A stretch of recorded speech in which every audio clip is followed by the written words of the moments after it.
नमस्कार, बहुत स्वागत है आप सभी का। मैं हूं आपके साथ नैना यादव, लेकर हाजिर हूं हमारा खास शो पूछता है इंडिया। पड़ोसी मुल्क पाकिस्तान के अंदर और बाहर लगातार घमासान मचा हुआ है। मिडिल ईस्ट में जंग क्या छिड़ी, पाकिस्तान की तो लाइफलाइन ही रुक गई। तेल सप्लाई रुकने से हाहाकार मच गया, देश भर में पाबंदियां लागू हो गई, लेकिन सेना पर तो जैसे कोई फर्क ही नहीं पड़ रहा। खबरों के अनुसार तो आसिम मुनीर ने शहबाज सरकार के से और भी ज्यादा फंड देने की मांग की है। जी हाँ, समझिए, यहाँ पर एक तरफ खाने को नहीं है, पेट्रोल डीजल इतना महंगा है, लेकिन आसिम मुनीर शहबाज सरकार पर दबाव बना रहे हैं कि फंड दो। और उधर तालिबान से बढ़ते तनाव को देखते हुए तो पाकिस्तान घुटनों पर आता दिख रहा है। उनसे बातचीत के लिए अपने शांतिदूत काबुल भेजे गए हैं, लेकिन शांति वार्ता का जिम्मा जिन्हें सौंपा गया है, उन्हें सुनकर जब आप उनका नाम जानेंगे, उनका बैकग्राउंड जानेंगे तो हैरान रह जाएंगे। उनका जिम्मा आतंकवादियों को ही सौंपा। इस बड़ी खबर का क्या मतलब है, क्या मायने हैं, बताएंगे आपको। बात करते हैं खाड़ी युद्ध की। खाड़ी युद्ध की वजह से दुनिया पर असर है और ये कहा जाए अमेरिका जैसी बड़ी अर्थव्यवस्था पर भी उसका प्रभाव नजर आता है। लेकिन पाकिस्तान में तो हाहाकार ही मच गया, देश भर में पाबंदियां लगा दी गई अभी से, लेकिन सेना अतिरिक्त फंड की मांग कर रही है। अब सूत्रों किसके हवाले से खबर है कि सीडीएफ आसिम मुनीर ने शहबाज सरकार से अतिरिक्त फंडिंग की मांग की। शहबाज शरीफ के साथ में बाकायदा बैठक की गई और इस बैठक में आसिम मुनीर में मिलिट्री ऑपरेशंस और सुरक्षा चुनौतियों की जानकारी दी है। बताया यह जा रहा है कि पाकिस्तान की सेना टीटीपी और बलोच लड़ाकों के खिलाफ तो ऑपरेशन चला ही रही थी, लेकिन अब उसे तालिबान से भी जंग लड़नी पड़ रही है। उधर दूसरी तरफ पाकिस्तान ने तालिबान से बातचीत के लिए अपने 3 सो कॉल शांति दूतों को भेजा है। और ये शांति दूत कौन है? वो जो आतंकी संगठनों से या आतंकियों से जुड़े हुए हैं, यानी कि आप ये मान के चलिए आतंकियों को ही शांति दूत बनाकर पाकिस्तान ने भेजा है।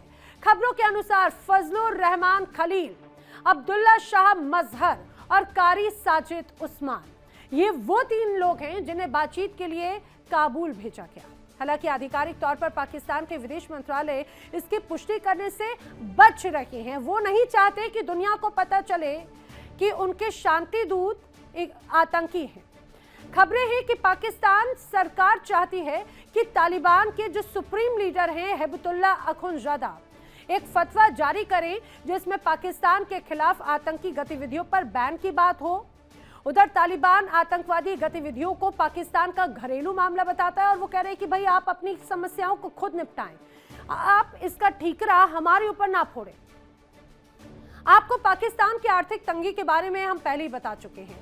आपको बताते हैं पाकिस्तान के सेना के खर्च के बारे में, जो आधे से ज्यादा हिस्सा बजट का पाकिस्तान की सेना को जाता है। अब जो पाकिस्तान की रिपोर्ट है उसमें 2025-26 में पाक सेना का खर्च करीब 20% बढ़कर लगभग 2.5 ट्रिलियन करोड़ तक 2.5 ट्रिलियन तक पहुंच चुका है। अब इसके अलावा सरकार ने सप्लीमेंट्री ग्रांट्स के जरिए मिलिट्री ऑपरेशन, सीमा सुरक्षा और बुनियादी ढांचे के लिए अतिरिक्त राशि भी जारी की है। अब बताया जा रहा है कि 16 महीने में पाकिस्तान सरकार ने अतिरिक्त करीब 135 बिलियन रुपए जारी किए। इनमें खैबर पख्तूनख्वा या बलूचिस्तान में मिलिट्री ऑपरेशंस के लिए 60 बिलियन रुपए और सीमा की सुरक्षा के साथ ही नेवल और एयरबेस के विकास के लिए 55 बिलियन रुपए जारी किए गए हैं। जाहिर सी बात है कि एक तरफ पाकिस्तान की जनता परेशान है। क्यों? उन्हें पेट्रोल तक नहीं मिल पा रहा, उन्हें एलपीजी सीएनजी तक नहीं मिल पा रही, उन्हें जो सब्जियों के दाम या आटे दाल चावल के दाम हैं वो उन्हें इतने महंगे मिल रखे हैं। लेकिन दूसरी तरफ जो बजट है, जो पैसा है, वो सेना के माध्यम से आतंकियों को पनाह देने में जा रहा है। सेना के अपने खर्चे तो बदस्तूर हैं, वो लगातार जारी हैं।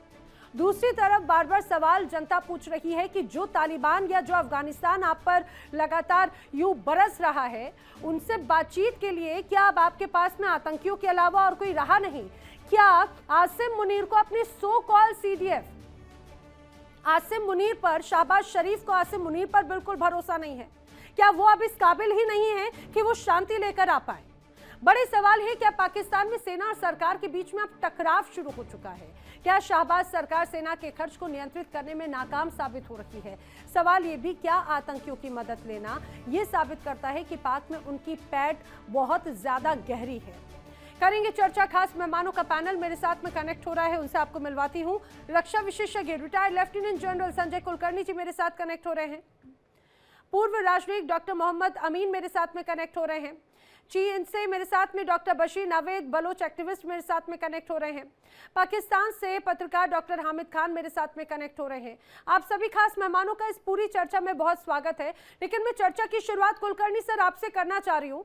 मुझे जरा ये बताइएगा, मैं महंगाई या फिर ये कहा जाए कि बजट पर बात करूँ उसके पहले ये समझना बहुत जरूरी है कि अफगानिस्तान और पाकिस्तान के बीच में तनाव लगातार बढ़ता जा रहा है। यह अच्छी बात है कि पाकिस्तान ने सोचा कि बातचीत के जरिए स्थिति को नियंत्रित किया जाए, लेकिन सब बातचीत के लिए भी उन्हें आतंकियों का सहारा लेना पड़ रहा है। इसके क्या मायने हैं?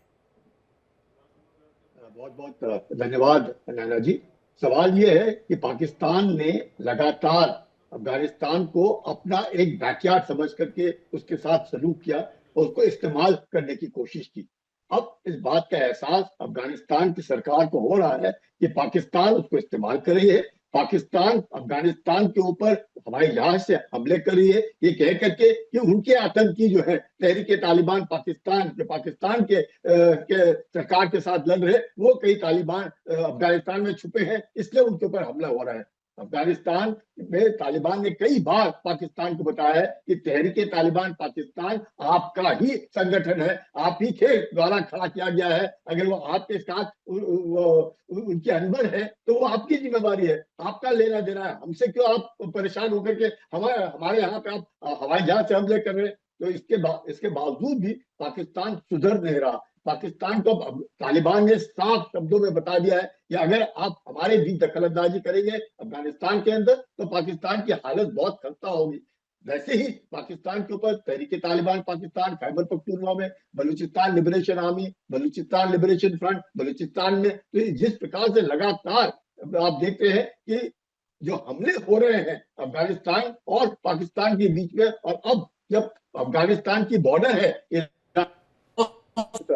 पाकिस्तान की बॉर्डर है ईरान के साथ तकरीबन 900 किलोमीटर, तो इस सब को देखते हुए हालत खस्ता है पाकिस्तान की। अब पाकिस्तान को ये नहीं समझ में आ रहा है कि वो ईरान के साथ चले या सऊदी अरेबिया जिसके साथ उसका पैक्ट हुआ है सितंबर 2025 में, और वहां पे जो एक मैं कहूंगा कि इस्लामिक मिलिट्री काउंटर टेररिज्म का जो कोएलिशन खड़ा हुआ है जिसको बोलते हैं, उसके पुरानी चीफ जो है वो वहां पर है, और वो कौन है और कोई नहीं तो राहिल शरीफ, वो वही उनके चीफ है जो वहां पर उनके जो कमांडर चीफ बैठे हुए वो है।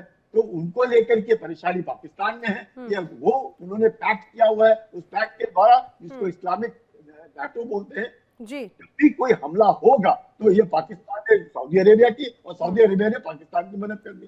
तो पाकिस्तान एक कैच-22 सिचुएशन में फंसा हुआ है, उसको पता नहीं चल रहा है। और पाकिस्तान के अंदरूनी हालात जिसमें आयतुल्लाह खमेनी जी की उनके देहांत के बाद जिस प्रकार से लगातार पाकिस्तान के अंदर आक्रोश, जिसमें 20 लोग मारे गए हैं और उन्हें अमेरिकन काउंसुलेट में कराची पे हमला किया, तो आप देख ही रहे क्या हो रहा है। तो शिया आबादी पाकिस्तान में भी 20% है और कराची में 30% है। तेल की कीमतें देख लीजिए, 335 रुपए लीटर तो पेट्रोल और डीजल है पाकिस्तान के अंदर। तो हालत खस्ता है और पाकिस्तान को ये नहीं समझ में आ रहा कि अफगानिस्तान इसके जो आप कह रही है वो अपने ही आतंकियों को भेजेंगे सोच करके कि तालिबान आतंकी है। तालिबान आतंकी नहीं है, तालिबान सरकार चला रहा है अफगानिस्तान के अंदर। तो सब जानते हैं पाकिस्तान उसको सोच रहा था कि उसको इस्तेमाल करेगा, स्ट्रेटेजिक डेप्थ लेने की कोशिश करेगा, वो नहीं हुआ है। और पाकिस्तान ने जिसको पाला, जो पाल रहे हैं इतने सारे वहां पे सांप, अब वही सांप पाकिस्तान को डसने में खड़े हो गए। इसमें कोई शक नहीं है सर, बार बार यही बात मैं हामिद जी आप ही का रुख करना चाह रही थी। मैं अपने दर्शकों को बता दूं, जहांगीर कल्होरो भी मेरे साथ में कनेक्ट हो चुके हैं, पाकिस्तान से पत्रकार। जहांगीर जी आपका भी बहुत स्वागत है। लेकिन हामिद जी आप बात कुछ कह रहे थे, आप जवाब दीजिएगा, लेकिन यही सवाल मैं आपसे भी करना चाह रही हूँ, ऐसी क्या मजबूरी आन पड़ी कि ये कहा जाए आपके पास में तो कई अधिकारियों की फौज है, लेकिन मौलाना फजलुर रहमान खलील, मौलाना अब्दुल्ला शाह मजहर, मौलाना साजिद उस्मान जैसे लोगों को शांति दूत बनाकर अफगानिस्तान भेजना पड़ा? देखिए नैना जी, बात ये है कि पाकिस्तान हर वो काम कर रहा है जिसके तहत अफगानिस्तान के साथ हमारा अमन बहाल हो। पाकिस्तान नहीं चाहता कि उनके साथ जंग हो, लेकिन हम्म। बदकिस्मती से जो अफगान तालिबान हुकूमत है वो हम्म। इंडिया की आलाकार बन गई है। टीटीपी हम्म। को उन्होंने वहां पे हार्बर किया है और उसके बाद फिर पाकिस्तान के पास कोई चॉइस नहीं रह गई थी माँ सिवाय इसके कि उनका जो है वो खात्मा करे और उनके ऊपर एयर स्ट्राइक भी किया जाए, उनको एक बार सबक सिखाया जाए। दूसरी बात ये है कि देखिए खित्ते के अंदर अभी जो जनरल कुलकर्णी साहब बात कर रहे थे, ये जी। समझने की जरूरत है कि अब पिछले साल के बाद से पाकिस्तान खित्ते के अंदर नेट सिक्योरिटी प्रोवाइडर बन गया है। हम्म। पाकिस्तान वो वाहिद मुल्क है जो इतनी बड़ी खित्ते की जंग को रोकने में अहम तरीन किरदार अदा कर रहा है, कर सकता है। एक तरफ ईरान के सदर जो है वो पाकिस्तान के प्रधानमंत्री से बात करते हैं फोन के ऊपर, और दूसरी तरफ पाकिस्तान के प्रधानमंत्री इस वक्त सऊदी अरब दौरे पे गए हुए हैं। तीसरी तरफ अमेरिका जो है वो भी बैकडोर पाकिस्तान से ही बात करता है कि जी वो अगर इलाके के अंदर जंग की रोकने की कोई बात की जाए, इस युद्ध को खत्म करने की बात की जाए। चौथी बात ये कि चाइना पाकिस्तान का, आपको भी पता है कि किस तरह का रिलेशन है। पाकिस्तान और चाइना कठ के साथ इस खित्ते के अंदर बहुत बड़ी ताकत बन चुके हैं। वो अब इंडिया भी मानेगा, इसराइल भी जानता है, अमेरिका भी जानता है। सिर्फ एक बात समझनी होगी, वो ये कि अब वक्त आ गया है इंडिया खित्ते के अंदर अमन की बात करे, पीस की बात करे, अपनी प्रॉक्सीज के जरिए बलूचिस्तान में टेररिज्म ना करे, अपनी प्रॉक्सीज के लिए केपीके में टीटीपी के नाम पे फितना और हिंदुस्तान और फितना और खवारिज के जरिए टेररिज्म ना करे। अगर इंडिया चाहता है कि खित्ते के अंदर पीस हो, तो पीस के लिए इंडिया को बस हाथ आगे बढ़ाना होगा। हमने जंग में ऑपरेशन बुनियान मरसूस के बाद आपका सारा गुरूर खाक में मिला दिया। हमने अपने से 8 गुना ताकतवर दुश्मन हामिद खान जी, हाथ सुनिए, मिला। मुझे एक बात बताइए, पाकिस्तान को अस्तित्व में आए कितना वक्त हो चुका है? और जब शुरुआत से लेकर अभी तक हिंदुस्तान ने खासतौर से पाकिस्तान पर कितनी बार भरोसा किया है, और हर बार भरोसा करने के बाद में हमें किस तरह से सिर्फ दगा मिला है, किस तरह से सिर्फ पीठ में खंजर घोंपा गया है। भरोसा करने का मैं आपको बता देती हूँ, भरोसा करने के बाद में हमें कभी संसद अटैक मिल जाता है, कभी मुंबई अटैक मिल जाता है, कभी पुलवामा, तो कभी पहलगाम मिल जाता है, और ऐसी लंबी फहरिस्त है। ये कोई एक या दो बार की मौका नहीं है। जिस तरह से आपने बड़ी बड़ी बातें तो यहाँ पर जरूर कही। मैं चाहूंगी डॉक्टर मोहम्मद अमीन को साथ में लेकर आऊं। डॉक्टर मोहम्मद अमीन, आप जरा मुझे बताइएगा, यहाँ पर एक एक करके पाकिस्तान से हमारे जो पैनलिस्ट हामिद खान, उन्होंने कई बड़ी बातें कही कि भाई अमन चैन की बात, उस अमन चैन की बात के लिए आतंकियों पर भरोसा जता रहे हैं बातचीत के लिए। क्या इतनी कमजोर हो चुकी है पाकिस्तान की सेना उनके पास में, या ये कहा जाए कि वो किसी काबिल नहीं है, क्योंकि आतंकियों की जड़ें इतनी मजबूत है, वहां पे जो काम करेंगे आतंकी संगठन करेंगे? ये मुझसे कुछ किया गया? जी जी जी सर जी। नैना जी, मैंने पहले ही आपसे कहा है इस बात को कि लोहा लोहे से ही कटता है।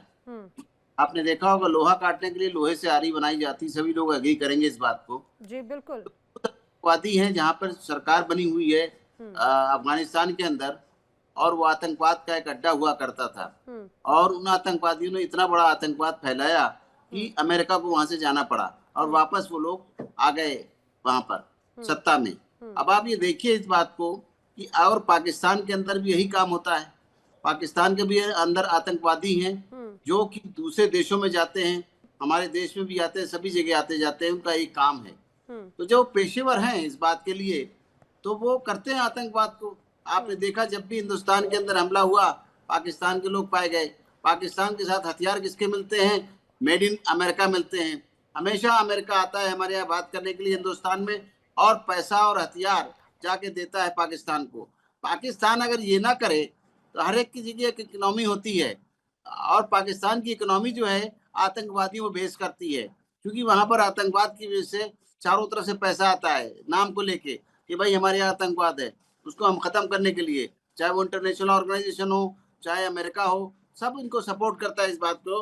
और सपोर्ट करने के बाद जो लोग आतंकवाद को फैलाते हैं, जिसका एग्जाम्पल अभी है कि अभी भारतवर्ष ने जब इन्होंने लड़ाई लड़ने की कोशिश की थी, या अपना पहलगाम में अपने भेजा था, वहां पर आतंकवादियों ने वहां पर शूटिंग की, उसका जवाब देने के लिए सिंदूर ऑपरेशन चलाया गया, और वहां पर जाके 9 आतंकवादी ठिकाने इनके ध्वस्त कर दिए गए। ये क्या था? ये दिखलाता है इस बात को कि वहां पर आतंकवादियों को पनपाया जा रहा है, पाला जा रहा है, पोसा जा रहा है, बड़ा किया जा रहा है, और बड़ा करके इनको जो है दूसरे पड़ोसी देशों में आतंकवाद फैलाने के लिए भेजा जाता है। इसको खत्म करने के लिए आप देखिए, तो इसीलिए इन्होंने अच्छा समय सोचा है कि हम अपने आतंकवादियों से द्वारा ही उनसे बात कराएं, जो उनकी भाषा में बात करेंगे। लेकिन इस बात को भूल गए कि आज पाकिस्तान आतंकवादियों को ढेर पर बैठा है, और आप चाहे बलोच को देख लीजिए, चाहे सिंध प्रांत में देख लीजिए, हर तरफ इनके यहाँ आतंकवादी हरकतें हो रही हैं। और आज मैं कहूँगा रमजान का दिन है, रमजान के महीने में अच्छे काम होते हैं। पाकिस्तान के अंदर अफगानिस्तान में मारपीट हो रही है, जान से लोग मारे जा रहे हैं और वो इनको मार रहे हैं।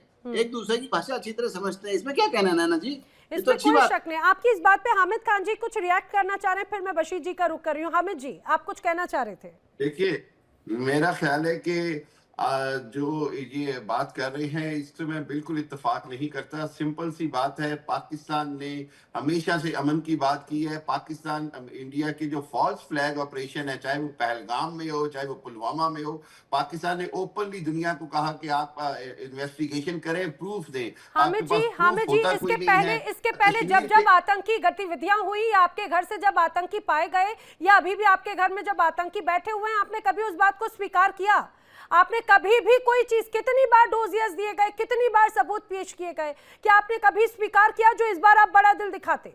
और कैसे दुनिया मानती? नैना जी, डोजियर और सबूत होते हैं कुलभूषण यादव की शक्ल में, जो आपका ठीक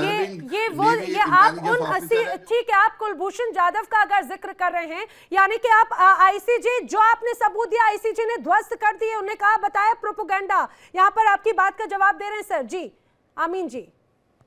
मैं इनसे बात पूछना चाहता हूँ। जी जी जी, बोलिए बोलिए। पाकिस्तान एक मुस्लिम कंट्री अपने को कहता है, मुसलमान लोग वहां रहते हैं। मुझे जवाब ये दीजिए कि रमजान के महीने में आपने क्यों ऑपरेशन शुरू किया अफगानिस्तान के अंदर, जिसका जवाब आपको अफगानिस्तान ने दिया। आपको गलतफहमी ये है कि हिंदुस्तान करा रहा है प्रॉक्सी वार, जो आपने अभी कहा अपने ओपनिंग रिमार्क में। आप इसको करेक्ट, आप लोग गलत है अपनी जगह, आप लोग गलत दबाते हैं पड़ोसियों को। उसका रिएक्शन अफगानिस्तान ने दिया है और आपको ये अपना काम जवाब देता हूँ। आज की डेट में रमजान में 1 से 10 नेकियां मिलती हैं, और आप एक मौत कर रहे हैं, एक आदमी को जान से मार रहे हैं, एक को बेरोजगार कर रहे हैं, एक के घरों को बर्बाद कर रहे हैं। उसकी कितनी नेकियां आपको मिलेंगी? बताइए। देखिए, ये जंग पाकिस्तान, ये जंग उन लोगों के खिलाफ कर रहा है जो पाकिस्तान के मासूम शहरियों को शहीद करते हैं, जो पाकिस्तान की सिक्योरिटी फोर्सेस के खिलाफ अटैक करते हैं। ये टीटीपी वाले वो हैं जो इंडिया के स्पॉन्सर हैं, और इंडिया का जो सारा कुछ वो ला के वहां पर दहशतगर्दी करते हैं। पाकिस्तान जो है वो सिर्फ दहशतगर्दों के खिलाफ ऑपरेशन कर रहा है, और रमजान के अंदर दहशतगर्दों के खिलाफ ऑपरेशन करना जो है वो इंतहाई जरूरी था। और मैं समझता हूँ कि ये ज्यादा बाइस सवाब है, क्योंकि हामिद खान जी, आपके यहाँ जो भी कोई ऐसी गतिविधियां होती हैं तो आप ये कह देते हैं कि भाई वो प्रॉक्सीज हैं, वो स्पॉन्सर्ड हैं, मासूम लोगों की जान जा रही है, बाकी सारी जान जा रही है। अरे आपकी धरती पर अपनों को आप लोग गोलियों से भून देते हैं। और बशीर जी इस बात का ज्यादा बेहतर जवाब दे पाएंगे। बशीर जी, आखिर मासूम लोगों की जान जाना किसे कहते हैं, जरा ये बताइए। बलूचिस्तान, खैबर पख्तूनख्वा, पीओके की ऐसी तमाम बड़ी पाकिस्तान की ह्यूमन राइट की तमाम रिपोर्ट्स हैं। हामिद जी को जरा तस्वीर दिखाइए कि आखिर आम जन कौन है जो मर रहा है पाकिस्तान में। Thank you very much. और बात ये कि मेरा नाम बशीर नहीं बसीर है। अच्छा, ये थोड़ा सा डिफरेंस है। जी, जी। नहीं, कोई बात नहीं। आप ये पाकिस्तान में भी लोग इसी तरह गलती करते हैं, तो बसीर कहिएगा।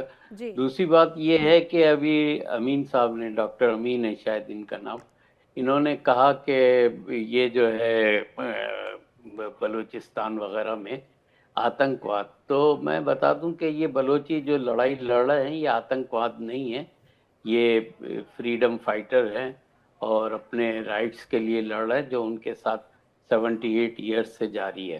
तो वो, और जैसे पख्तूनख्वा में लोग हैं, वो अपनी आज़ादी के लिए या अपने राइट ऑफ सेल्फ डिटर्मिनेशन के लिए लड़ रहे हैं। और इसमें चूँकि स्टेट या हमारी आर्मी जो है वो इतना ज़्यादा अटैक करती है इनके ऊपर, और इतना इनह्यूमन तरीका होता है कि जिसकी वजह से उनमें कुछ ऐसे ग्रुप्स आ जाते हैं जो लड़ने पे आते हैं कि भाई इसके अलावा कोई और रास्ता नहीं है।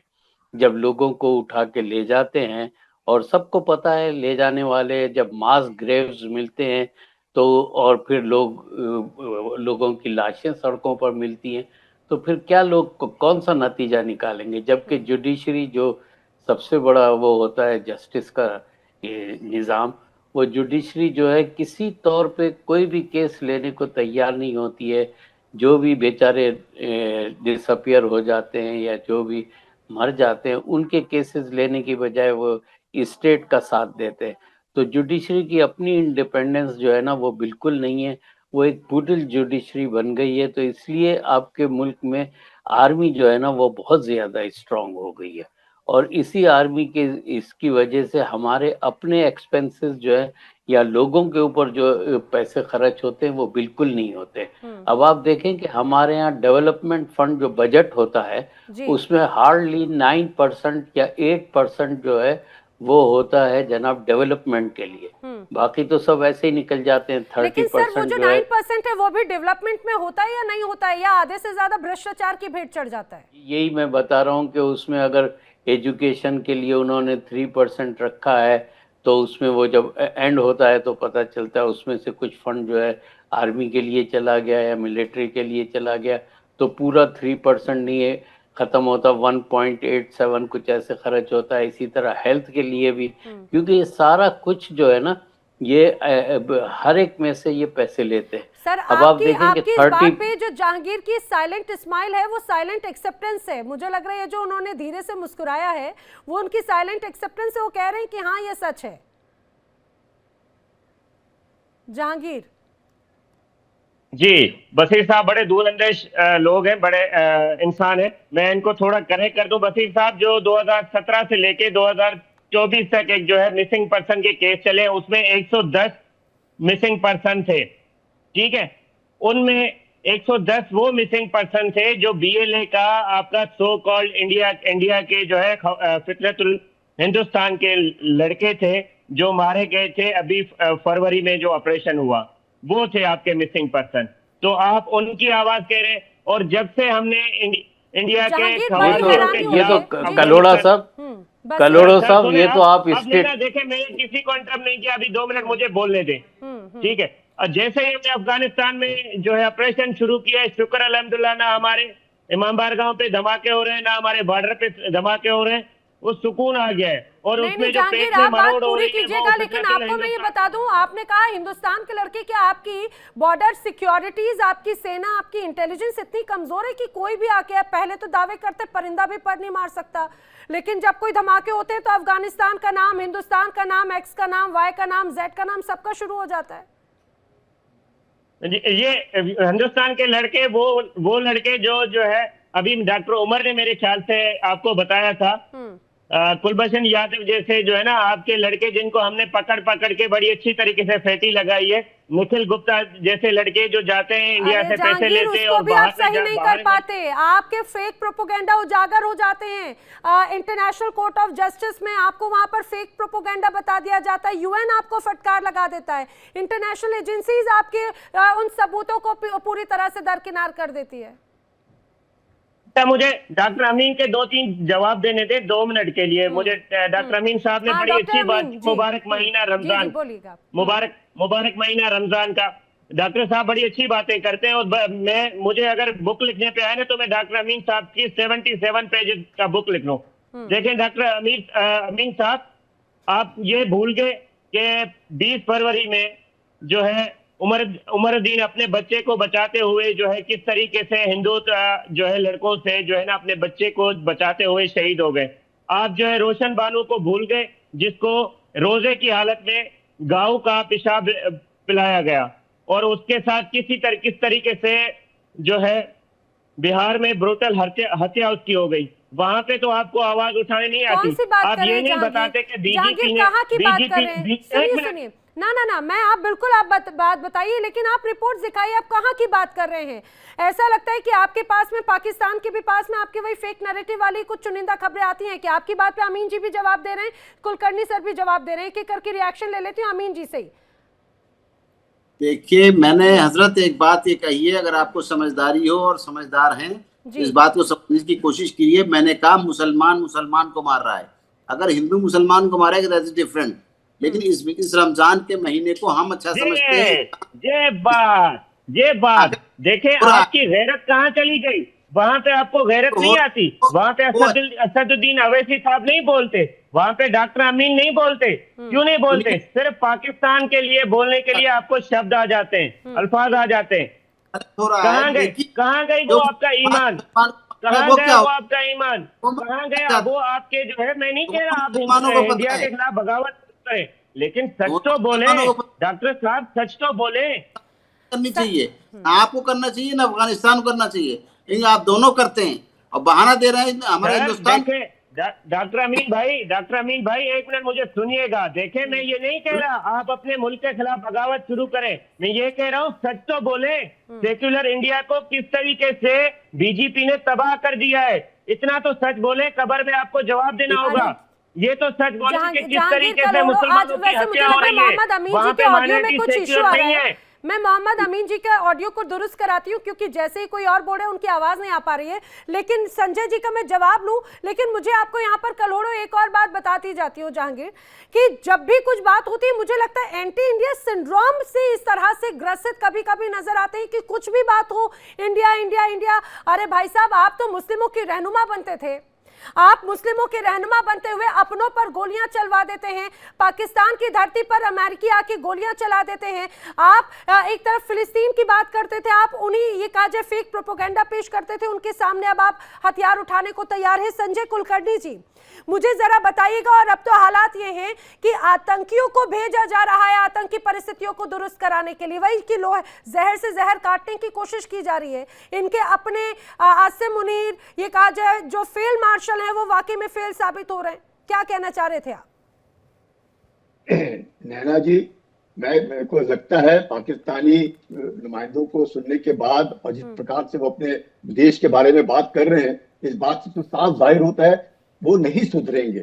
इस बात को 1947 से हम देखते आ रहे हैं, वो कभी नहीं सुधरेंगे, क्योंकि उनका मकसद एक ही है कि वो, उनको लगता है वो सब दूध के धुले हैं और हिंदुस्तान जो है वो उनके बरखिलाफ है। उनके समझ में नहीं आ रहा है हिंदुस्तान कहां से कहां पहुंच गया और वो कहां से कहां नीचे चले गए। उसके बावजूद भी ये जो आदत है, ये सब जो कुछ भी हो रहा है बलूचिस्तान में, हिंदुस्तान कहां बलूचिस्तान, इन्होंने तो दोनों ने देखा नहीं होगा कलात को, ना मिले हैं या कलात को, ना ये जानते हैं कि मोहम्मद अली जिन्ना ने किस तरीके से उन्हीं के केस लड़ने के लिए और क्या करवाया उनका, और किस तरीके से बलूचिस्तान लिया।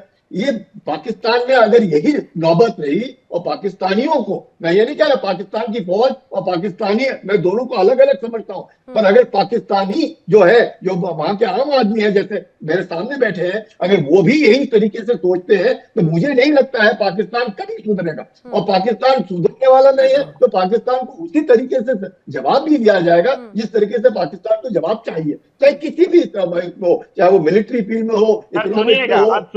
सुनने की क्षमता रखिएगा, सुनिएगा मेरा कौन सुनिएगा। देखिए सर, शायद सुनिएगा, नैना सुनिएगा, एक मिनट मेरा ऑडियो अनम्यूट करके मैं डॉक्टर साहब को कुछ चीजें याद दिला। क्या कह रहे हैं आपके लिए वो क्या कह रहे हैं? बलूची है वो खुद ही जानते हैं या आप उनके साथ किस तरीके से सलूक करते हैं, वो खैबर पख्तूनख्वा में क्या सलूक करते हैं, पंजाबियों का बलूचियों के साथ क्या हाल है, पंजाबियों का पठानों के साथ क्या हाल है, पंजाबियों का सिंधियों के साथ क्या हाल है। क्षमता रखिए, सुनिएगा सर, आपको अगर अपना देश चलाना है, मेरे को कोई ऐतराज नहीं, आप भारत को रोक नहीं सकते, भारत बहुत आगे चला गया, कुछ नहीं कर सकते आप, लेकिन अपने आप को सुधारने के लिए अगर आप अपने आप को जवाब ले लेते हैं, बताइए जहांगीर, अगर आप अपने आप ही जहांगीर जवाब है, काउंटर है, मतलब मैं बोलूंगी फैक्ट के साथ में बोलिएगा। यहाँ पर आपको संजय कुलकर्णी जी ने फैक्ट के साथ में जवाब दिया, बोलिए, फिर मैं आमिर जी का भी रुक कर बोल रहा हूँ जी। सुनने की ताकत रखिएगा सर, विद ड्यू रिस्पेक्ट। तो मुझे तो बड़ा अच्छा लगेगा कि अगर आप गोल्डन टेम्पल की बात करते हैं, मुझे तो बड़ा अच्छा लगता कि आप जो है, जो सिखों की आपने जेनोसाइड की, आपने नागालैंड में जिस तरीके से जेनोसाइड की, आपने आसाम में जिस तरीके से लोगों की जेनोसाइड की, या कश्मीर में जो जेनोसाइड की, वो क्यों नहीं बात करते आप? इंडिया का नेशनल टीवी चैनल है, इंडिया बड़ा सेक्युलर है, जिस तरीके से अगर आपको लगता है पाकिस्तान की इसी तरीके से आप इज्जत रखेंगे और पाकिस्तान को इसी तरीके से आगे ले जाएंगे, पाकिस्तान कभी नहीं सुधरेगा। अगर जवाब दे रहे हैं पाकिस्तान के मुझे किसी आसान के बंदे को बिठाते को हम संभाल लेंगे कैसे? अरे अच्छा, मुझे एक बात बताइए जहांगीर, मुझे एक बात बताइए, सुनिए, असम में चुनाव होने वाले हैं अभी, नागालैंड, मणिपुर में प्रधानमंत्री कुछ समय पहले होकर आए, आप लोग जो उसे एक फेक प्रोपेगेंडा क्रिएट करने की कोशिश करते हैं। और मैं उस नागालैंड, उस मणिपुर और उन तमाम 7 सिस्टर्स का बता दूं जो आपके लिए एक बड़े, आप उसे एक झुंझुना क्रिएट करके जनता के सामने गलत पेश करने की कोशिश करते हैं। वहां का जितना बजट है वो आपके 10 साल की अर्थव्यवस्था से भी बड़ा होगा। वहां पर जिस तरह से colleges, infrastructure, medical services, train, rail, ये कहा जो एयरपोर्ट्स, ये जो तमाम वहां का जो स्तर है, वहां तक पहुंचने में भी शायद बड़ा लंबा वक्त लग जाए। आप बलूचिस्तान, खैबर पख्तूनख्वा का जिक्र कर लीजिए, आप वहां पर 15 से 20 घंटे जहां पर लाइट जाती है, मुश्किल से 5 से 10 घंटे दुरुस्त अगर कंटिन्यू लाइट नहीं दे पाते, तो आपको तो मुझे लगता है कोई अधिकार ही नहीं है दूसरी जगह का बात करने के लिए। और हम मुद्दे से जरूर भटक रहे हैं यहाँ पर। आपने एक बात कही थी, मैं लेकिन बसीर जी का रुख करना चाह रही हूँ, बस एक बार, जहांगीर आ रही हूँ, मैं एक बार बसीर जी का रुख करना चाह रही हूँ। बसीर जी, बार बार ये कहा जाता है बलूचिस्तान का या बार बार अन्य इलाकों का, जरा हालात बता दीजिए। जो बजट की बार बार जिक्र किया जा रहा है, अभी फिर से बजट मांग रहे हैं आसिम मुनीर, कह रहे हैं कि हमें बजट दे दो, आम जनता का पैसा कट कर दो, लेकिन हमें बजट चाहिए और बढ़ा के। जी, यही बात मैं कहना चाह रहा था कि आपने प्रोग्राम शुरू किया कि पाकिस्तान आर्मी या मिलिट्री जो है उसके एक्सपेंसेस क्या हैं और वो पैसे क्या मांगते हैं। उसकी बजाय अब दोनों तरफ के, इंडिया और पाकिस्तानी, दोनों जो है अपने अपनी स्टेट्स के वर्जन दे रहे हैं, जबकि स्टेट के वर्जन देने वाले उनके मिनिस्टर्स भी हैं, उनके स्पोक्स पर्सन भी हैं। उनका वर्जन देने की बजाय पब्लिक की कंडीशंस पे बात करें ना, कि क्या सिचुएशन जा रहा है पाकिस्तान में इस वक्त। जो है सबसे ज्यादा आप लोन ले रहे हैं और आप डेब्ट के अंदर जो है वो फंस गए हैं बुरी तरीके से, और लोगों की कोई कंडीशन सही नहीं है। इसमें मिलिट्री जो है ना हर वक्त पैसे मांगती है। अभी ये बजट आने से पहले उन्होंने पैसे मांगे कि 135 अरब जो है वो रुपए दीजिए। फिर अभी उन्होंने जो ऑपरेशन शुरू किया उसके लिए पैसे मांगे। अब जो वो और ऑपरेशन कर रहे हैं जिसका आप रेफरेंस दे रहे थे, उस ऑपरेशन के लिए अलग पैसे मांग रहे हैं। अब ये है कि दुनिया में एक दफ़ा ये लेट 90s में ये दुनिया में चला था कि अपने डिफेंस बजट कम करें। इंडिया और पाकिस्तान ने जो है, जब ये people's forum for India and Pakistan बना था फोरम, तो उसके प्रेशर में आके दोनों हुकूमतों ने कहा था कि हम अपने डिफेंस बजट कम कर रहे हैं। पाकिस्तान ने ऐलान कर दिया डिफेंस बजट कम करने का, लेकिन क्या किया कि जो पेंशन्स थी फौजियों की, वो पूरी पेंशन सिविल बजट में डाल दी। उन्होंने अपने यहाँ से निकाल के कह दिया हमने जी 19% अपना डिफेंस बजट कम किया। यानी इस किस्म की ट्रिक से जो है ना पब्लिक को करके, फिर जितनी भी इनकी व्हीकल्स आती हैं, जितनी भी इनके रहन सहन है, वो भी सिविलियन बजट से जाते हैं। फिर इन्होंने एक शोहदा फाउंडेशन बनाया हुआ है, यानी मार्टायर्स की, शहीदों की एक फंडिंग बनाई हुई है। उस शहीदों की फंडिंग का कोई ऑडिट नहीं होता है। वो किधर जाता है, किसके पास जाता है? लोग जो शहीद हो गए उनके घर वाले तो परेशान रहते हैं। वो ठीक है, स्टेट उनको बुला के टेलीविजन पे बिठा देती है, वो कहते हैं जी एक और बेटा होगा तो हम दे देंगे आपको शहीद होने के लिए। लेकिन उनकी अपनी कंडीशंस देखें। ये तो बड़ी शर्मनाक हो जाती है। हामिद जी इस बात का शायद जवाब देना चाह रहे हैं। जहांगीर मैं आ रही हूँ, हामिद जी कुछ कहना चाह रहे थे बड़ी देर से, माफी के साथ में उनका बड़ी देर से रुक कर रही हूँ। देखिए, इंडियन प्रोपेगेंडा जितनी मर्जी कोशिश कर ले, हकीकत ये है कि पाकिस्तान आर्मी और पाकिस्तान की जो आवाम है, जो जनता है, वो अकट्ठ है, और उन्हीं का अकट्ठ है जो उन्होंने दुश्मन को भरपूर शिकस्त दी आपके मई में, आपके बुनियानुल मरसूस में, जो आपने ऑपरेशन सिंदूर के नाम पे किया। दूसरी बात ये है कि जब पाकिस्तान की जो फौज है वो अपने से 10 गुना बड़े दुश्मन से मुकाबला कर रही है। आपको हार नहीं हुई, आपके आतंकी नहीं मरे, आपके कोई डिस्ट्रॉय, आपके अखबारों में जो ऐड निकलते हैं कि आप रिपेयर, आप देखिए सच नहीं। Let's discuss like a decent people. You first tell me कहां पे आपके 9 आतंकी है? Where is that Masood Azhar? Where is that people of yours standing for the funeral over there? आप समझ रहे हैं? आप देखिए, डोनाल्ड ट्रंप आपको याद करा रहे हैं, मुझे तो कुछ कहने की जरूरत ही नहीं है। डोनाल्ड ट्रंप आपको याद करा रहा है ना, मुझे कुछ कहने की नहीं। Don't accept defeat. अबे बी लाइक अ जेंटलमैन यार। आप कैसी बात करते हो? You be a good gentleman. जब आपको मालूम है हमने तो ये कर दिया, अरे how do you say that? आपके सारे आतंकी मर गए उधर, हाँ, सारे के सारे 9 हल्ला कर रहे हैं, आपको मालूम नहीं, आपके प्रधानमंत्री बोल रहे हैं, आपका चीफ छुपा हुआ, he makes himself a field marshal, आपके एयरबेसेस डिस्ट्रॉय, आप फिर बोल रहे हैं हम तो जी हम जीत गए। व्हाट जीत है दिस? हमारा आप बताओ, हमने तो कंसीडर आपका विक्ट्री? S-400 तबाह किया, हमने आपका सारा सिस्टम जो है वो कंट्रोल किया, मैं कह रहा हूं, हमने आपका बहुत अच्छा होगा मुकम्मल तौर आप पर बात ना आपको करें उस फ्रीज बात कर पे। दिया। यू डिस्कस आपके समथिंग वजीर व्हिच इज आजम वर्थ भाग इट। के अमेरिका गए, अमेरिका से आपने माफी मांगी, आपने अमेरिका कोई से माफी नहीं मांगी, कि कोई आप- माफी नहीं हामिद मांगता, जी, कोई हामिद जी, अमेरिका से माफी हामिद मांगी जी, आपने। हामिद जी सुनिए ना, सुनिए, मुझे नहीं पता आप कहां से रिपोर्ट्स निकाल कर लेकर आ रहे हैं। आपने कहा डोनाल्ड ट्रंप माफी मांगी, आपको किसने ये बात कही? शहबाज शरीफ ने, उन शहबाज शरीफ ने कि जो अमेरिका के एक इशारे पर उठते और बैठते हैं, स्टैंड अप सिट डाउन करते हैं। ये कहा जाए जितनी देर तक अगर ये डोनाल्ड ट्रंप कहते कि आपको यहाँ पर खड़े रहना है, शहबाज शरीफ मुंह पे उंगली रख के, वो उतनी देर मुंह पे उंगली रख के खड़े रहेंगे। आप उनकी बात कर रहे हैं जरा, और मुझे लगता है तस्वीरें अपने आप में बहुत कुछ कह देती हैं। और आप बार बार कह रहे हैं माफी मांगी, आप कौन सी भाषा समझते हैं मुझे नहीं पता। हिंदुस्तान ने हर बार कहा कि अमेरिका या किसी भी देश का कोई हस्तक्षेप हम अपनी पॉलिसी में नहीं, इंटरफेरेंस को एक्सेप्ट करते, कभी नहीं करते, ना उस समय किया। और आप मैं तो बोली डोनाल्ड ट्रंप छोड़िए, कुछ बहुत ज्यादा वक्त नहीं बीता, मुश्किल से 10 दिनों पहले की बात है। हामिद जी सुनिए ना, आप सीनियर जर्नलिस्ट हैं, आपको याद होगा आप ही के राष्ट्रपति खुद जब जरदारी साहब पहुंचते हैं असेंबली, उन्होंने बाकायदा इस दौरान बात कही, खुद वही आपके राष्ट्रपति डोनाल्ड ट्रंप बार बार ये कहते रहे कि हमने तो जंग से छुड़वाया, वरना ना शहबाज शरीफ बचते, ना ही पाकिस्तान की आधी आवाम बचती। उनकी बातों पे भरोसा कर रहे हैं आप?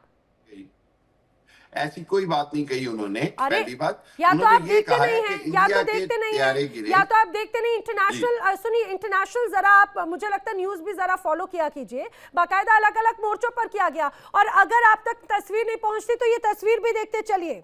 डोनाल्ड ट्रंप कहते हैं भाई साहब स्टैंड अप, शहबाज शरीफ स्टैंड अप, आप बैठ जाओ, अब आराम से बैठ जाओ। और कितनी देर, कई बार यही तस्वीरें बहुत सामने आती। मैं आ रही हूँ अमीन जी, जवाब ले लेती हूँ हामिद जी का। जी हामिद जी, आप देखिए जैसा मर्जी प्रोपेगेंडा कर लें, बड़ी सादा सी बात है कि डोनाल्ड ट्रंप आपको हर हफ्ते याद कराते हैं कि आपके राफेल तैयारे गिरे। वो खुद ये कहते हैं कि मोदी जी ने और आपके फॉरेन मिनिस्टर ने राफेल, हवाई जहाज आपके बर्बाद हुए, किसके बर्बाद हुए हवाई जहाज? किसके बर्बाद हुए हवाई जहाज? किसके वहां पे खड़े थे? किसके एयरबेसेस अटैक हुए? कोई भी, मतलब logic, I am not against it, you can say what you want to say, you have every right to say what you want to say, but there should be logic. If there is no logic ऐसे, and who said, आपके रक्षा मंत्री, what is your रक्षा मंत्री से आसिफ कि America used Pakistan as toilet paper? This is his statement. Your defense minister has said America used Pakistan as toilet paper, not for 1 year, for 3 decades. बता रहा हूँ। जी जवाब ले लेती हूँ। अगर आपने हकीकत नहीं सुननी तो आपकी मर्जी है, जवाब दीजिए। नहीं, वो मर्जी आपकी है। अगर आपने हकीकत नहीं सुननी आपकी मर्जी है। मुझे ये पता है कि ट्रंप आपको रोजाना याद कराता है कि आपके राफेल गिरे, आपने माफिया मांगी, आपका फॉरेन मिनिस्टर ने अमेरिका फोन किया कि हमारी जान छुड़ा दो, दिल्ली का S-400 पाकिस्तान ने तबाह कर दिया। जरा प्रूफ तो दीजिए, क्या डोनाल्ड ट्रंप ने ये बात आपको कही? कौन से मंच पे कही, कौन से मोर्चों पर कही? जब डोनाल्ड ट्रंप की तरफ से बात कही गई, हिंदुस्तान ने सीधे काउंटर किया, लेकिन क्या आपकी तरफ से, क्या पाकिस्तान की तरफ से उस बात को डिनाई किया गया जब बाकायदा ये कहा गया था कि भाई शहबाज शरीफ भी निपट जाते, पाकिस्तान की आधी आवाम भी निपट जाती ऑपरेशन सिंदूर में? आपने उस बात को डिनाई किया? क्या आपने उस बात को डिनाई किया कि 60 बार ऑपरेशन सिंदूर के टाइम पे 60 बार पाकिस्तान से फोन गया था व्हाइट हाउस में बातचीत के लिए? क्या इस बात को डिनाई किया जो लगातार पाकिस्तान को लेकर अमेरिका की तरफ से बात कही गई? नहीं कर सकते, नहीं कर सकते। और बार बार मैं यही बात कह रही हूं, हम बार बार डी ट्रैक की तरफ जा रहे हैं, लेकिन आमीन जी मैं एक बार फिर से मुद्दे की तरफ खींच रही हूं। लेकिन मुझे एक बात जरा बताइए, खास तौर से अभी जो परिस्थितियां हैं, एक तरफ मुश्किल भरे हालात, दूसरी तरफ पाकिस्तान जो ईरान को लेकर बड़ी बातें करता है और बार बार ये बातें कही जाती है कि भाई आयतुल्लाह अली खामनेई की शहादत हुई है तो हम उनके साथ में हैं, दूसरी तरफ उसी पर बड़े ऑपरेशन कराने के लिए, अपनी एयर स्पेस का इस्तेमाल करने के लिए अमेरिका को दे देता है। और ईरान के हमले को लेकर इजराइल को 10 गालियां दिया जाए, इजराइल को हर बार पूरा दोषी ठहरा दिया जाए, लेकिन अमेरिका को लेकर एक शब्द तक जुबान से नहीं निकल पाता। नैना जी, मैं एक चीज बात कहना चाहूंगा कि आजादी जब मिली तो पाकिस्तान और हिंदुस्तान दोनों को एक साथ आजादी मिली थी 1947 में। आज पाकिस्तान कहाँ खड़ा हुआ है, आज हिंदुस्तान कहाँ खड़ा हुआ है। हिंदुस्तान को आज गुलाम का गुलामी रहा था। सुनिए, आप सुन लीजिए, मैं बीच में नहीं बोलता किसी के, लेकिन सुनिए। लेकिन आज जो हमारा हिंदुस्तान है वो दुनिया की ज्यादा ताकतवर में गिनती होती है। जैसे कि पहले कहा जाता था आपको अमेरिका, रशिया और चाइना, आज हिंदुस्तान की चौथी जगह पे है। इकोनॉमी में आप देख लीजिए उसकी जगह पे है। कहाँ पर है? ये हंसने की जरूरत नहीं है, इकोनॉमी दुनिया जानती है। नंबर 1। आज देखिए तेल आपको मिल नहीं रहा, न्यूज बता रही है हमको तेल भी मिल रहा है, हमको गैस भी मिल रही है, हमको नहीं है। अभी शिप आया है। आज हम 70% लोगों के पास टॉयलेट नहीं है। हमारे इंडिया में हाईएस्ट रेट है। इंडिया का किसान भूखा मर रहा है। इंडिया के अंदर हाईएस्ट जो है और बहुत से कॉलेजेस बंद हो रहे हैं और आप कह रहे हैं कि इंडिया कोई ताकत नहीं है। आप सवाल इस बात का है, इंडिया की ताकत नहीं, बल्कि इंडिया जो है वो दुनिया के ऊपर इस वक्त कलंक का टीका है। नहीं है। हम अपनी आजादी के साथ, हमारी फॉरेन पॉलिसी है, हम जो चाहते हैं करते हैं दुनिया में। जिसके चाहते हैं लीगल ट्रीटी करते हैं, जिससे चाहते हैं हम 1-to-1 ट्रेड करते हैं, फ्री ट्रेड करते हैं। आप इससे क्या करते हैं? हम देखिए अपने आप में स्वतंत्र हैं, आजाद हैं। और आप रमजान के दिनों में क्या करते हैं? वो चीज शेमफुल है, कंडेमेबल है। और आप इस बात को माने, अगर आप इस्लाम के मानने वाले हैं तो इसको खून खराबे को कम से कम बंद करिए, चाहे जिस तरह भी हो। अच्छा अमीन जी एक बात का मुझे जरा जवाब दीजिएगा। मैं जहांगीर का जवाब लूं, लेकिन मैं आपसे इस बात को जरूर समझना चाह रही हूं। मुझे इस बात की जरा मायने बताइए सर कि जब अगर अफगानिस्तान और पाकिस्तान में तनाव है, ऐसे में अपनी डिप्लोमेटिक रास्ते को ना अपनाते हुए आतंकियों को बैक चैनल के थ्रू चर्चा के लिए अगर आगे भेजा जा रहा है, इसके क्या मायने हैं? क्या मैसेज देने की कोशिश की जा रही है कि वार्ता अगर फेल हो जाए तो क्या ये कहा जाए इसको ऑफिशियल तो कभी एक्सेप्ट नहीं किया जाएगा, अगर वार्ता फेल हो जाए तो ठीकरा उधर फोड़ दिया जाएगा? आखिर क्या मायने क्या हैं? इस रणनीति के क्या मतलब है? अमीन जी उसके अंदर हम जो है वो जिरगा सिस्टम इस्तेमाल कर रहे हैं। जिरगा सिस्टम जो है उसके तहत जो है वो मुज़ाकरात करके मामलात को ठीक करने की कोशिश की जा रही है। और उसके ऊपर अब इंडिया परेशान है कि अगर तालिबान जो है वो हमारी बात समझ गए तो वो फिर एक बार जो इंडियन प्रॉक्सी बने हुए हैं उससे निकल जाएंगे। और सबसे बड़ा डर जो है, मुझे एक बात बताइए, हिंदुस्तान की अफगानिस्तान से कितनी सीमा कनेक्ट होती है कि अगर वो मान गए तो हमें फायदा होगा या हमें नुकसान हो जाएगा? कितनी सीमा कनेक्ट होती है? जरा बात तो लॉजिकल वाली किया कीजिए। और आपने उस समय एक बात कही थी हिंदुस्तान को लेकर, आपने कहा दुनिया पर कलंक है। प्लीज ये आप वो जो खूबसूरत सिंदूर है ना, वो जो माथे का तिलक, वही खूबसूरत तिलक के साथ में पूरी दुनिया उसकी वाहवाही करती है। तीसरी बड़ी अर्थव्यवस्था, सुनिएगा जरूर। और आप जिस अगर डिप्लोमेसी की बात करें, मैं आपको जरा डिप्लोमेसी बता दूं किससे कही जाती है। आतंकियों को वार्ता के लिए शामिल नहीं करने वाली। अब आज मौजूदा वक्त में ईरान हॉर्मुज स्ट्रेट को बंद करके रखा है, लेकिन वही डिप्लोमेसी के जरिए हिंदुस्तान ने अपने ऑयल टैंकर्स को, ऑयल जहाजों को भारत पहुंचाया। डिप्लोमेसी वो कही जाती है मिस्टर हामिद खान। और आप जिसे कलंक की बात करें, पूरी दुनिया जानती है आतंक का पनाहगाह कौन है। आखिर पूरी दुनिया जानती है तालिबान को बनाने वाला कौन है, हिजबुल मुजाहिदीन को पनाह देने वाला कौन है। और जिस अमेरिका की आप बात कर रहे हैं, उसी जगह पर ही कत्लेआम मचाने वाला आपके घर से पकड़ा गया था। वैसे ही सवाल मेरा अमीन जी से था। अमीन जी बस इस बात का जवाब दीजिएगा, फिर मैं बाकियों का रुख कर रही हूँ। आखिर इस बैक चैनल डिप्लोमेसी का क्या मतलब है? आतंकियों को बातचीत के लिए रियलिटी बताइए। रियलिटी ये है कि इंडिया के अंदर सबसे ज्यादा रेप्स होते हैं दुनिया में, होते हैं या नहीं होते हैं। इंडिया के अंदर सबसे ज्यादा फौजी जो है वो आत्महत्या करते हैं या नहीं करते हैं। इंडिया के अंदर सबसे ज्यादा रिपोर्ट नहीं होते, आपके यहाँ पे रिपोर्ट नहीं होते, रेप नहीं है आपके यहाँ पे रिपोर्ट नहीं होते। हमारे यहाँ पे रिपोर्ट आपके अलग तरीके के, मैं बोलना नहीं चाहता हूँ क्या होता है, पर आपको मालूम है या आपके जो हमारे यहाँ रिपोर्टिंग होती है, आपके यहाँ रिपोर्टिंग नहीं होती है क्योंकि अपने अंदरूनी कारण है। वो ठीक है, I have nothing to grudge against that. Remember that. Don't point fingers and don't come out with illogical reasonings. अब ठीक है, शाइनिंग इंडिया नहीं है, इंडिया दुनिया पे कलंक का टीक है, बस ये बात। अरे हमीद जी, आपकी आंखों की किरकिरी है, मैं बिल्कुल समझती हूँ, क्योंकि उसने हर बार आपको जिस तरह से धोया है ना, वो आपको बड़ी चिंता बरसाता है। और आपका पड़ोसी जो आपके साथ में ही आजाद हुआ, वही बात कही थी यहाँ पर अभी अमीन जी ने कि एक साथ आजाद हुए, लेकिन इस आजादी के 80 सालों के बाद में भी आप 5 साल आपके कोई प्रधानमंत्री आपके टिक नहीं पाए, और आप किसे कलंक की बात करते हैं। पूरी दुनिया जानती है आतंक को बढ़ावा देने वाले। बसीर जी, ये जो अमीन जी तक शायद मेरी आवाज नहीं पहुंच पा रही, उनका कुछ टेक्निकल इशू है, आप मुझे बताइएगा, आतंकियों को चर्चा के लिए आगे बढ़ाना, क्या ये एक तरह से पाकिस्तान की डिप्लोमेसी का एक तरीका है? क्या कभी बीएलए को आतंकी बोलना, कभी अलग अलग संगठनों को आतंकी बोलना, उनसे बातचीत क्या इसी रूप में की जाएगी, बंदूक की नोक पे? तो ये जो आप कह रहे हैं ना कि आतंकवादियों को दूसरे मुल्कों में भेजना, ये फैक्ट है। ये मुशर्रफ के दौर में 2003 की बात है कि फजलुर रहमान खलील, जो मौलाना फजलुर रहमान खलील हैं, अब अफगानिस्तान गए, ये उस जमाने में अफगानिस्तान में रिक्रूट करते थे और मुशर्रफ ने उनको किया था। मैं चूंकि एक मैगजीन का एडिटर था कराची में, तो मैं जिहाद के खिलाफ बहुत लिखा करता था, जिसकी वजह से मुझे थ्रेट भी मिली और मुझसे मेरा बेटा भी छीन लिया गया। तो उसकी वजह से जो है वो उस जमाने में मौलाना फजलुर रहमान खलील के पास आए अफगानिस्तान के लिए लड़के, जो जमात इस्लामी और मौलाना निजामुद्दीन शामजई ने भेजा। तो मौलाना निजामुद्दीन शामजई ने, मरहूम ने खुद बताया कि मुशर्रफ ने कहा कि फजलुर रहमान खलील अब अफगानिस्तान नहीं भेजेगा, अब कश्मीर भेजेगा। ये बात फैक्ट है कि ये हमेशा इस तरीके से करते रहे।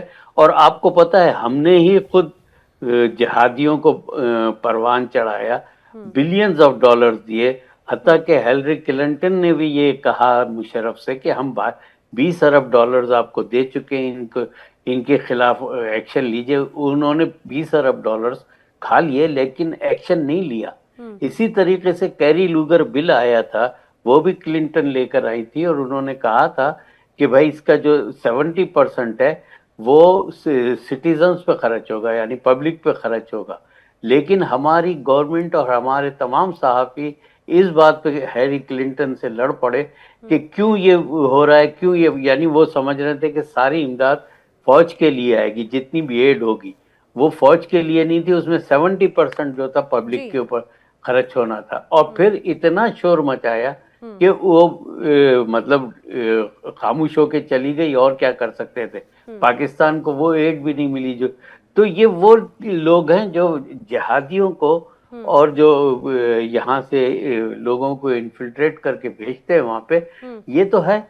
और ये आप देखिए, शुरू से पाकिस्तान में है कि क्रॉस बॉर्डर टेररिज्म इनका शेवा रहा है। आप देखिए ना कि इन्होंने जी 1 मिनट, इन्होंने जो ये किया, जिन्ना साहब ने खुद सबसे पहले बलूचिस्तान में क्रॉस बॉर्डर टेररिज्म नहीं किया क्या? उन्होंने खुद फौजें भेज दी थी वहां पे और उस स्टेट को पाकिस्तान में शामिल कर लिया था और खान ऑफ खल्लात को अरेस्ट कर लिया था। क्या ये और आप किसे प्रॉक्सी किसे कहेंगे फिर आप, जहांगीर? जी, पहले तो बसीर साहब, मैं आपसे जो है दुख का इजहार करता हूं कि आपके बेटे की जो है वो शहादत हो गई। मैं उसके जो है मदावा तो नहीं कर सकता, लेकिन जो है मैं आपके इस दुख की घड़ी में साथ हूं। अच्छा, दूसरा सुनिएगा, नैना आपने 2-3 मरतबा मेरा सवाल जवाब काटा है, अब सुनिएगा। पंजाब इलेक्ट्रिसिटी सप्लाई कंपनी जो आपकी जो है पंजाब की, वहां पे ऑफिशियली इसकी वेबसाइट पे लिखा हुआ है कि दिन के 6 घंटे और रात के 6 घंटे जो है बिजली गायब रहेगी।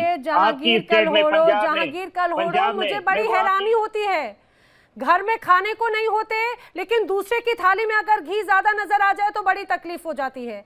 मैं बड़ी हैरानी होती है। मैं तो बात करती हूँ हमेशा, अभी भी अगर आप जिसकी बात कर रहे हैं ना, भारत की बड़ी कंपनीज को अमेरिका ने बुला लिया है, और भारत आपके पाकिस्तान में क्या हो रहा है, मैं तो आपसे पूछना चाह रही थी प्रॉक्सीज को लेकर। आप प्रॉक्सीज पे खामोश हो जाते हैं। आप, मुझे लग रहा था शायद आप एंड पॉइंट पे कुछ अच्छी बात कहेंगे, लेकिन आप कहां से जाने कौन सी तस्वीर को उठाकर लेकर आए हैं, कौन सी तस्वीर को जाने कौन सी रिपोर्ट्स को लेकर आए हैं जहांगीर? पंजाब में, जो आपके इंडियन पंजाब में, वो क्या हालात है, सिखों के साथ आप लोगों ने क्या किया हुआ है, आपने पंजाब को किस तरह से किया हुआ है, जिसमें 95% आपको एग्रीकल्चर चीजें मिलती हैं, वो आपको दिखा रहा हूँ। आप सिर्फ बलूचिस्तान का, केपीके का जो है आप नाम लेती हैं, कभी अपने मुल्क में अपने मैं बताऊं आपको, आइए जरा आप चलिए, पंजाब भारत का सबसे समृद्ध हिस्सा है और गर्व से कहते हैं पंजाबी भी। और सुनिए, आपको बार बार आप पंजाबियों के नाम पे जो बरगलाने की कोशिश करते हैं ना, भारतीय सेना का जो सबसे बड़ा व्यक्ति जिसने ऑपरेशन सिंदूर में सबको सिंदूर का स्वाद भी दिखाया, सिंदूर का रंग भी दिखाया, वो भी एक सरदार था, उसी पंजाब की देन था, उसी पंजाब की मिट्टी से आया था। और आप, मुझे लगता है जाने जब कौन सी बातें, अगर विकास की बात होती तो आप इधर उधर की बगले पूरी तरह से झांकने लग जाते हैं। पाकिस्तान आतंकियों को भेज रहा है बात करने के लिए, उन आतंकियों के भरोसे आपकी सरकार चल रही है, देश चल रहा है। जरा उनका भी ध्यान रखिएगा जो आप पर भरोसा करती हैं आंख मूंद के कि आप जनता से सवाल पूछेंगे। माफी के साथ वक्त इतना ही है, लेकिन मुझे एक छोटे से ब्रेक के लिए जल्दी से रुकना होगा। इंडिया डेली आपके स्मार्ट टीवी पर भी मौजूद है। इंडिया डेली अब आप लाइव देख सकते हैं इन सभी प्लेटफॉर्म्स पर।